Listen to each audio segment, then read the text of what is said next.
ज्योतिष क्या है और इसका आधार क्या है? ज्योतिष बेसिकली दो अक्षरों से बना हुआ एक शब्द है। संस्कृत के दो शब्द हैं, ज्योति प्लस ईश, यानी कि प्रकाश और सही मार्गदर्शन। और ये ज्योतिष एक ऐसा विषय है जिसके द्वारा हम समय, ग्रहों की स्थिति और उन ग्रह गोचर के द्वारा व्यक्ति के जीवन में होने वाले इवेंट्स के बारे में हम इस ज्योतिष के विज्ञान के द्वारा संक्षिप्त में विवरण देते हैं। अच्छा, ये बताइए, ज्योतिष को विज्ञान क्यों कहा जाता है? कि ज्योतिष जो उसका आधार है वो है मैथमेटिक्स, गणित, एस्ट्रोनॉमी, ग्रहों की स्थिति, ग्रह गोचर और सांकेतिक प्रभाव। तो इसलिए इनको ज्योतिष विज्ञान कहा गया है। क्या बार बार नौकरी बदलना भी ग्रहों से जुड़ा हो सकता है? जितने भी आपके जीवन में घटनाएं घटित हो रही हैं उसमें सबसे बड़ा रोल होता है ग्रह गोचर और दशा का। कुंडली के अंदर जिन ग्रहों का गोचर आता है आपको जगह पे टिकने नहीं देगा। आपकी नौकरी है वो आप उसको बार बार स्ट्रीम चेंज करोगे। अगर आप बिजनेस है उसमें आपको सफलता नहीं मिल रही। कुछ लोग कम मेहनत करके भी सफल हो जाते हैं। कि प्रारब्ध, मनुष्य का पूर्व जन्म में कुछ उसके ऐसे कर्म संचित किए होते हैं कि अगर पिछले जन्म में उसने ऐसे अच्छे कर्म किए हैं तो उन संचित कर्मों का उसको यहाँ पर फल मिलता है। तो वो कम मेहनत करता है और ग्रह की अनुकूल दशाएं आती हैं तो कम समय में वो लाभान्वित हो जाता है। जो ज्योतिष शास्त्र के अंदर उपाय बताया गया है कर्म। ये बच्चों का पढ़ाई में कमजोर होना, क्या ये कुंडली से जुड़ा हुआ है?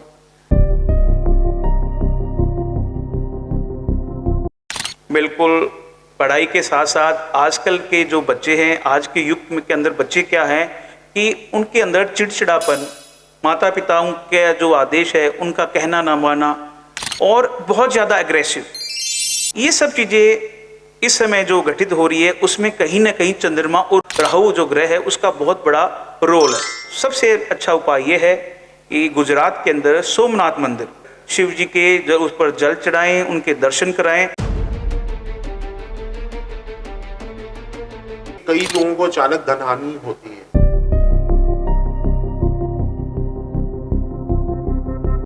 कुंडली के अंदर सबसे पहले हम देखते हैं पितृ। अगर पितृ दोष कुंडली में है तो अवश्य उसको धन हानि होती है।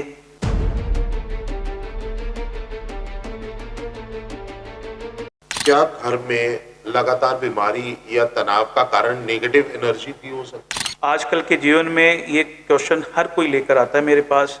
नेगेटिव एनर्जीज का मुख्य कारण हो सकता है आपका घर का वास्तु दोष ठीक ना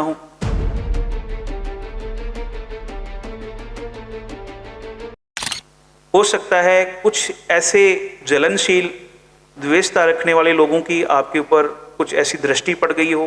कुछ विशेष समय के ऊपर कुछ उपाय होते हैं, होली, दीपावली, इनके ऊपर को कुछ क्रियाएं वगैरह होती है, उनके ऊपर आप उनकी चपेट में आ जाएं तो उस नेगेटिव ऑरा में आ सकते हैं। ऐसा व्यक्ति, उसका परिवार में कलह क्लेश, धन हानि और कई प्रकार की समस्याएं उसका पीछे पड़ जाती है। समय समय पर विधियां होती हैं, उनका वो पालन करें और जरूर मंदिर में मंगलवार के दिन हनुमान चालीसा का पाठ करें। क्या ज्योतिष जॉब में सही कैरियर चुनने में मदद कर सकता है?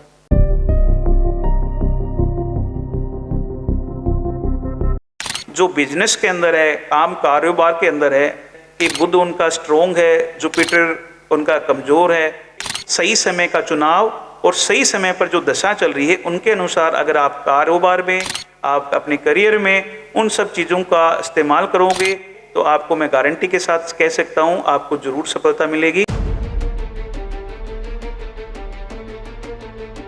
कई लोग अक्सर शादी के बाद कहते हैं कि उनका जीवन ही बदल गया।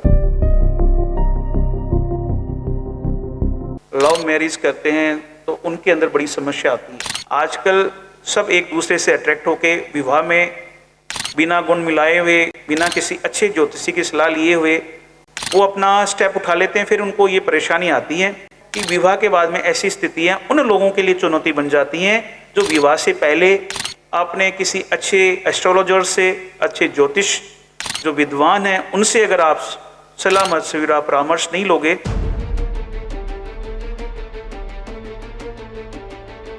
आजकल क्या हो रहा है, मैं आपको ये बताना चाहता हूँ कि शाम को हस्बैंड वाइफ जब अपने ऑफिस के बाद या बिजनेस के बाद घर पे आते हैं तो उसके बाद वो सोशल मीडिया और मोबाइल में खो जाते हैं।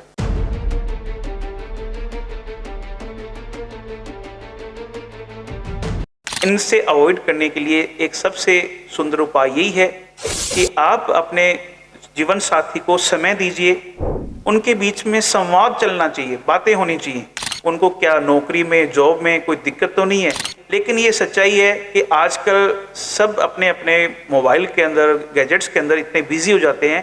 तो सोमवार के दिन शिवलिंग के ऊपर निरंतर सुबह सुबह अगर आप जल चढ़ाकर आते हो तो इसमें आप जीवन साथी के साथ साथ अच्छा जीवन व्यतीत करने का अवसर उनको मिलता है। क्या ग्रहों के उपाय से सच में जीवन में बदलाव आ सकता है? हाँ बिल्कुल, ग्रहों के उपाय करने से इंसान को जो जिनकी परेशानियां जो चल रही है उनसे पूर्ण रूप से मुक्त नहीं हो सकता है, लेकिन वो 95 से लेकर 99% तक उन परेशानियों से मुक्त हो सकता है। ज्योतिष उपाय के द्वारा हम आपको उस उपायों की एक ऐसी छतरी दे देंगे जिससे आप बारिश से बच भी सकते हो और अपनी मंजिल तक पहुंच भी सकते हो। क्या डर और असफलता से बाहर निकलने का कोई सरल उपाय है? अपने जो इष्ट देव हैं और भक्ति मार्ग में वो जरूर लगना चाहिए और नियमित गीता के जो श्लोक हैं उनका वो जरूर उनको पढ़ना चाहिए, उनका अध्ययन करना चाहिए। बहुत ही बड़ा उनके जीवन सुधार में मील का पत्थर साबित होगा।